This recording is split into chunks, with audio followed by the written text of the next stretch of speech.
What's going on, 80K Sports Performance families? Ryan here with this week's Coach's Corner. And this week I want to talk about a common mistake that we see a lot of athletes make when they're training on their own. And that is testing their strength versus building their strength.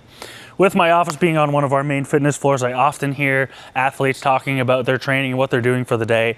And unfortunately, a lot of times I hear people talking about, oh, I'm going to see where I'm at on lift XYZ. And they're just kind of seeing where they're at and loading up the bar relatively heavy for themselves, and a lot of times that leads to failed or missed reps.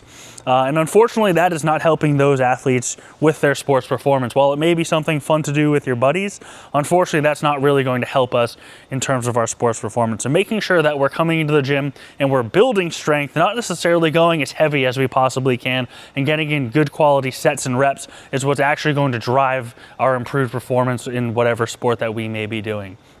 So making sure that while it's not as fun, we're training with an appropriate weight and we're doing a program that is going to help us build our strength, which will then help us improve our performance on our field, as opposed to just coming in, seeing how heavy we can go and who's the strongest out of our friends.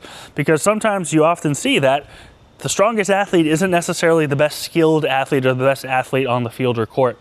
So making sure that your body is prepared, and unfortunately when we are testing our strength and we're using those really heavy loads, we often see some technical breakdown, which gives us an increased risk of injury. So making sure that our technique is appropriate is also going to be a big factor in that. So if you have questions about, is your athlete coming in and just testing their strength, seeing what we're doing, they're not seeing the results they're looking for, feel free to reach out and we can talk to you about how we can ensure that they're building strength that is going to help their sports performance. We'll see you next week.